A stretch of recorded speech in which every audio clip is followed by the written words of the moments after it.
and I started working together, going forth and conquering.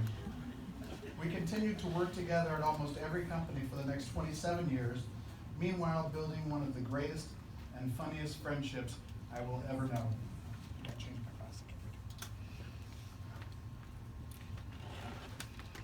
A couple of months ago, Pete and I were at a celebration of life for another friend who passed, and we had a chance to actually talk about death and how we want our own celebration of life events.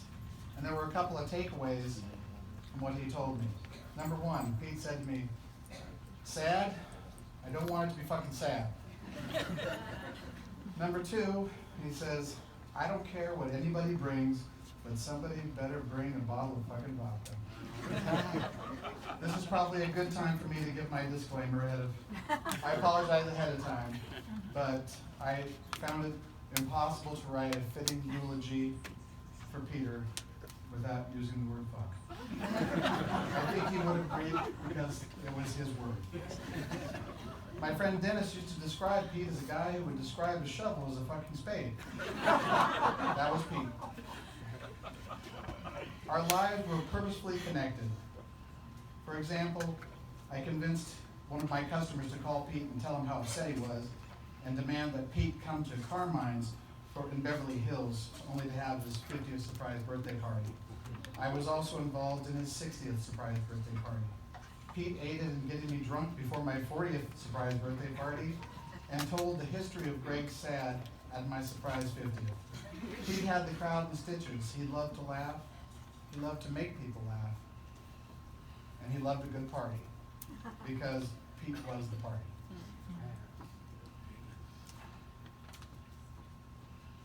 Pete's life is what spoke to us all, not his death. Pete never cared much about material stuff.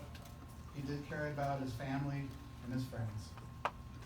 Pete told me countless times that his wife Barbara was the love of his life, and he was so proud of Samantha and his son Matthew.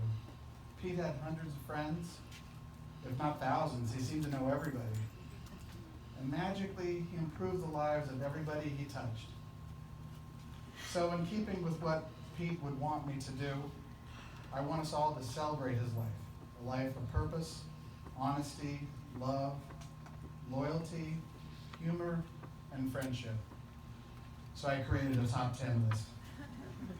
Top 10 things you probably don't know about Peter V. Elliott. Number 10, Pete told me on more than one occasion he was friends with the people who made the cult classic Eating Raoul, and they asked him to be in a background shot, naked. Number 9, Pete considered me uncivilized because I never had cranberry juice at my house. However, he said he overlooked it because I had a lemon tree and plenty of club soda. Number 8, during his Hollywood days, Pete once told Danny DeVito that he was too short and fat to make it in Hollywood and he should figure out something else to do.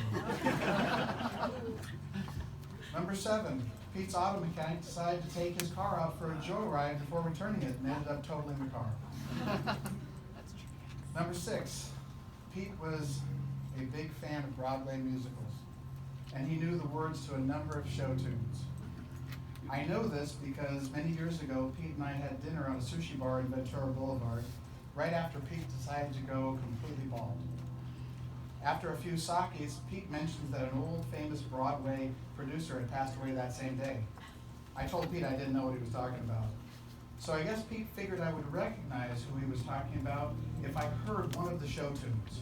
So he started belting out a song from the musical so the entire sushi bar could hear. I interrupted him mid-song and told him that possibly some homosexual men may misinterpret this as a mating call. Pete looked at me in disgust and said, "Shut the fuck up, Sam." And at that very moment, a young gay man sat on the other side of Pete and asked him, "Are you from around here?" And then proceeded to hit on Pete. I could barely contain myself.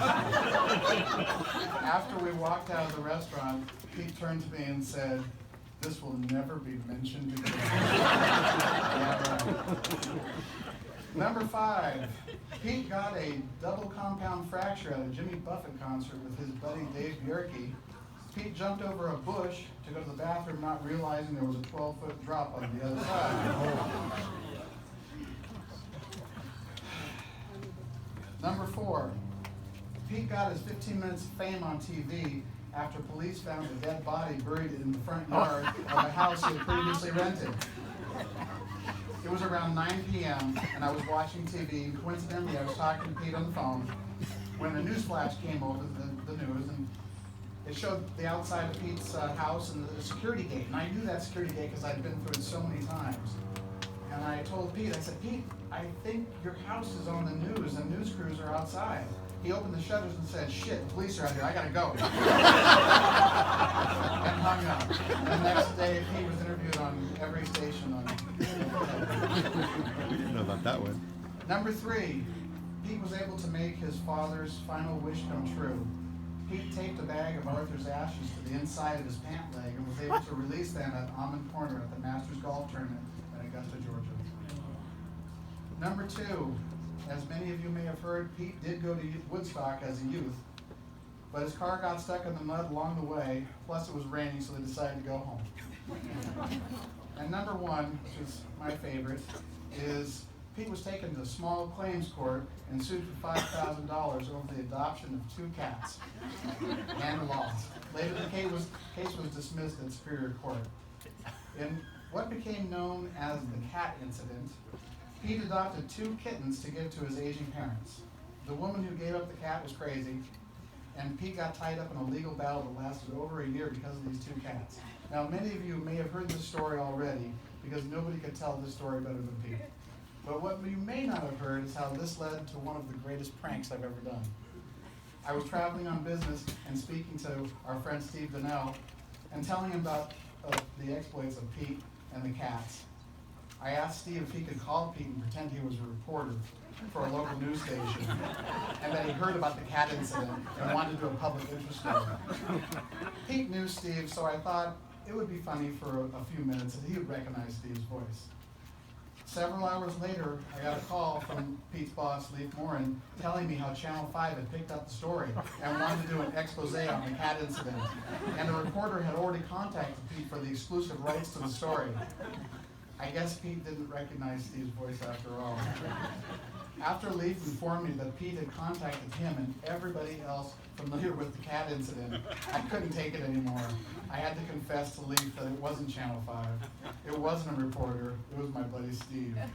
Leif busted out laughing at such an awesome prank.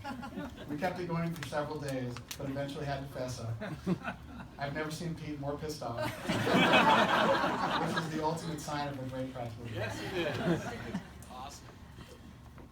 So, in closing, Pete had a number of things that he would say. He had certain sayings that were only his. Nobody else really said them, and we affectionately referred to them as Peteisms. And Pete also loved a good Irish blessing, so I wrote an Irish blessing for Pete based on some of my favorite Peteisms. May there always be more than one way to lick a lizard, and may there be plenty of gravel driveways to eat. May your plate of spaghetti be easy to organize, and may you never give birth to barbed wire.